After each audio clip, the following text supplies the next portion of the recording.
My name's Charles Bronson, and all my life I've wanted to be famous. Charles Bronson est un criminel britannique qui a été qualifié dans la presse britannique de prisonnier le plus violent de Grande-Bretagne et le prisonnier le plus notoire.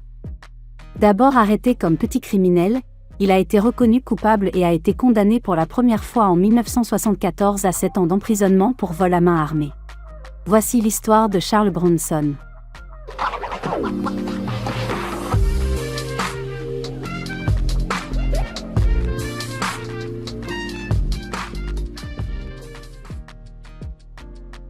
Charles Arthur Salvador, anciennement Charles Ali Ahmed, né Michael Gordon Peterson le 6 décembre 1952 à Luton, il est mieux connu sous le nom de Charles Bronson.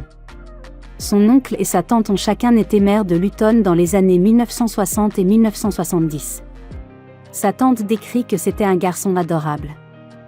Il était évidemment intelligent et toujours bon avec les enfants. Il était doux, jamais un tyran. Il était faible. Charles Bronson a vécu à Luton dès l'âge de 4 ans, mais quand il était adolescent, sa famille a déménagé à Ellesmere Port, Cheshire, où il a commencé à avoir des ennuis. À l'âge de 13 ans, il faisait partie d'un gang de 4 voleurs et a été réprimandé par un tribunal pour mineurs après avoir été surpris en train de voler. Il aimait se battre dès son plus jeune âge et était souvent absent de l'école. Bronson est revenu plus tard à Luton, qu'il appelle sa ville natale. Son premier emploi était chez Tesco, qui a duré 15 jours avant d'être licencié pour avoir attaqué son manager. Il est passé par un certain nombre d'emplois, travaillant comme hôte transporteur et dans un certain nombre d'usines. Il a été emprisonné pour la première fois à Risley, purgeant une peine de détention provisoire pour des dommages criminels après avoir brisé des voitures en stationnement à la suite d'une dispute avec le père de sa petite amie. Après son procès, il a été condamné à une amende et à une probation. Charles Bronson a travaillé comme déménageur, tout en se battant régulièrement lors de ses soirées. Après avoir été impliqué dans des délits mineurs, il a eu de sérieux ennuis avec les autorités pour la première fois après avoir percuté une voiture avec un camion volé. Il a été appréhendé au domicile de ses parents, à 140 km du lieu de l'incident. Le conducteur de la voiture a survécu à la collision, ce qui a permis à Bronson de ne pas faire face à une peine sérieuse, d'amende et de probation. Après son procès, il est revenu à la petite délinquance et aux travaux subalternes. Âgé de 19 ans, Bronson a été reconnu coupable pour sa part dans un raid par fracas et saisie. Le juge lui a infligé une peine avec sursis. Il a rencontré Irene Kelsey en 1971, 8 mois plus tard en 1972, alors que Kelsey était enceinte de 4 mois, le couple s'est marié au bureau d'enregistrement de Chester. 5 ans plus tard, ils ont divorcé et Kelsey s'est remariée plus tard. 1974 à 1989. Bronson a été reconnu coupable de vol à main armée en 1974, âgé de 22 ans, et condamné à 7 ans d'emprisonnement. Il a été envoyé à Walton Gaol, et s'est rapidement retrouvé au bloc disciplinaire après avoir attaqué 2 prisonniers sans être provoqué. Il a été transféré à Hull en 1975. Après avoir refusé le travail en prison, il a détruit un atelier après une altercation avec un agent pénitentiaire et a été envoyé au quartier disciplinaire. On lui a également injecté du sédatif chlorpromazine, qui l'a rendu violemment malade, et 6 mois ont été ajoutés à sa peine. Après sa convalescence, il a continué à se révéler un détenu très difficile et a été placé à plusieurs reprises à l'isolement pendant plusieurs mois. Il a attaqué le codétenu John Henry Gallagher avec une cruche en verre et a été accusé de lésions corporelles graves. Les accusations ont ensuite été abandonnées pour blessures illégales et il a été reconnu coupable.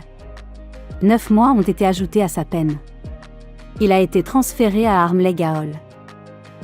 De 1975 à 1977, il a été transféré entre les prisons d'Armley, Wakefield, Parkhurst et Walton. Il a été emmené du Yorkshire à Londres enchaîné au sol d'un fourgon de prison. Maintenu à l'isolement, il a commencé un programme de remise en forme. Il a continué à attaquer d'autres condamnés et à endommager les biens de la prison. Alors qu'il se remettait en isolement après avoir été battu pour avoir frappé 2 gardiens de prison, Bronson a reçu les papiers de divorce déposés par sa femme. À Wandsworth, il a tenté d'empoisonner le prisonnier dans la cellule à côté de lui. Il a été transféré à la prison de Parkhurst en 1976, où il s'est lié d'amitié avec les jumeaux Cray, qu'il a décrits comme « les 2 meilleurs gars que j'ai jamais rencontrés ». Il a été renvoyé à Wandsworth après avoir menacé de tuer un officier de prison. Il a passé 4 mois en isolement après avoir été surpris en train d'essayer de se frayer un chemin hors de sa cellule. Après avoir été renvoyé dans la population générale de la prison, il a rattrapé le prisonnier qu'il avait informé de son plan d'évasion et l'a attaqué, le marquant à vie. Le gouverneur de Wandsworth voulait transférer Bronson hors de son établissement, et seule l'unité de Parkhurst était disposée à l'accepter. Bronson a été renvoyé sur l'île de White. Là, il a attaqué un prisonnier avec un pot de confiture et a de nouveau été accusé de lésions corporelles graves. Il a tenté de se suicider et a attaqué un autre agent pénitentiaire, et a fait l'objet d'une ordonnance de transfert en vertu de la loi sur la santé mentale. En décembre 1978, Bronson arriva à Broadmoor, mais fut bientôt transféré au Rampton Secure Hospital. Incapable de s'adapter à la médication forcée et en compagnie de patients très perturbés et très dangereux, Bronson a tenté d'étrangler le violeur d'enfants et meurtrier John White. Il a été appréhendé juste au moment où White lançait son râle. Bronson a été renvoyé à Broadmoor. À Broadmoor, Bronson a tenté d'étrangler Gordon Robinson à mort, mais en a été empêché par la déchirure de la cravate en soie qu'il utilisait. Suite à cet échec, Bronson est devenu déprimé, mais a retrouvé le moral lorsque Ronnie Cray a organisé une visite du boxeur Terry Down. En 1982, il a exécuté sa première protestation de toit après s'être échappé au sommet de Broadmoor, il a arraché des tuiles. Peu de temps après le premier incident, il atteignit de nouveau le toit de Broadmoor. Il a causé 250 000 livres sterling de dommages lors d'une manifestation de 3 jours avant d'être dénoncé par sa famille. Suite à un traitement plus poussé, il s'est mis à l'art.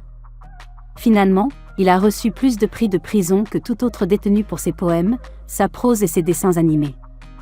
Il a fait une 3e manifestation sur le toit, cette fois exigeant un transfert de prison, mais a de nouveau été critiqué.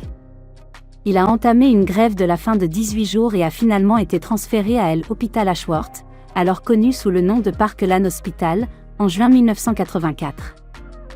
En 1986, Bronson a été transféré 8 fois, le seul nouvel emplacement étant Winchester. 1987-1999. À sa sortie de Gartrey, Peterson a été accueilli par sa famille et est resté avec ses parents pendant quelques jours à Aberystwyth. Il a voyagé en train jusqu'à Londres, a acheté un pistolet Howe, l'a modifié et l'a utilisé pour intimider un étranger afin qu'il le conduise à Luton.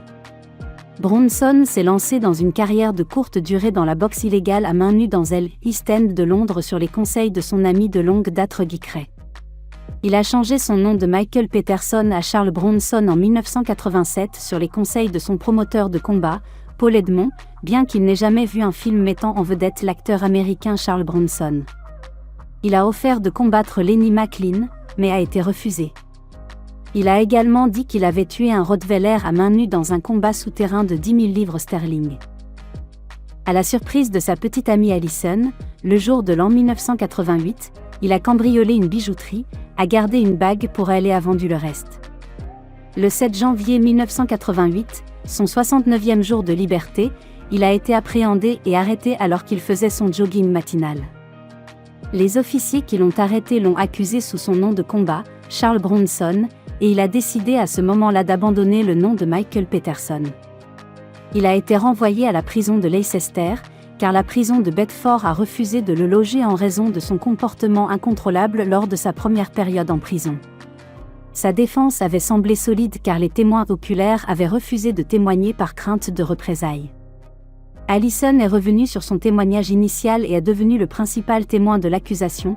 Cela a non seulement supprimé l'alibi de Bronson, mais a donné à l'accusation toutes les preuves nécessaires pour gagner l'affaire. Bronson a fait une offre ratée pour atteindre le toit de la prison et a été transféré à Brixton. Bronson a été placé dans une unité hautement sécurisée de 16 prisonniers à Brixton. En juin 1988, il a plaidé coupable de vol à main armée et a été condamné à 7 ans. Bronson a été emmené à Wandsworth, avant d'être transféré à Full Sutton. Là, il a passé du temps en isolement pour avoir frappé un prisonnier et un agent pénitentiaire et jeté de l'eau sur le gouverneur. Il a également passé un mois à Durham, où il s'est lié avec une famille de rongeurs qui se sont glissés dans sa cellule. En janvier 1999, il a pris en otage Phil Danielson, un éducateur civil, car il avait critiqué l'un des dessins de Bronson. Bronson a déchiré la prison, jetant des unités de réfrigération et des meubles. Il a été choqué et assommé pendant quelques minutes en arrachant une machine à laver du mur. Le siège a duré 44 heures avant qu'il ne libère Danielson. Bronson a été transféré à Whitmore. Pour l'incident, Bronson a reçu une peine d'emprisonnement à perpétuité discrétionnaire pour un minimum de 3 ans. Plus tard en 1999, une unité pénitentiaire spéciale a été créée à Woodhill pour Bronson, Robert Maudsley et Reginald Wilson, afin de réduire le risque qu'il posait au personnel et aux autres prisonniers. Danielson a reçu 65 000 livres sterling en compensation du ministère de l'Intérieur dans le cadre d'un règlement à l'amiable, bien que le service pénitentiaire n'ait pas reconnu sa responsabilité pour sa négligence à ne pas protéger un employé civil. 2001, présent. En 2001, Bronson s'est remarié, cette fois au HMP Woodhill avec Fatima Serra Reman, une divorcée née au Bangladesh. Elle avait vu sa photo et un article à son sujet dans un journal et a commencé à lui écrire. Reman avait rendu visite à Bronson 10 fois avant leur mariage. Elle avait travaillé dans un refuge pour femmes avant leur rencontre, mais a perdu son emploi lorsque son employeur a découvert la relation. Pendant une courte période, Bronson s'est converti à la foi islamique de sa femme et a souhaité être connu sous le nom de Charles Ali Ahmed, mais n'a pas changé son nom légalement. Après 4 ans, lui et Reman ont divorcé et il a renoncé à l'islam.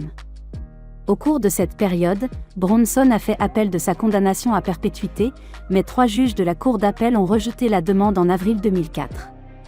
Au tribunal, avec 6 gardiens de prison autour de lui, Bronson a déclaré que sa femme et sa fille aidaient à le réhabiliter, et des références sur son caractère, y compris les rapports des psychiatres, étaient positifs à cette occasion. En 2007, 2 membres du personnel pénitentiaire de la prison de dispersion de haute sécurité de Full Sutton dans l'East Riding of Yorkshire ont été impliqués dans un incident de contrôle et de contention, dans le but d'empêcher une autre prise d'otage, au cours de laquelle Bronson s'est fait casser ses lunettes teintées.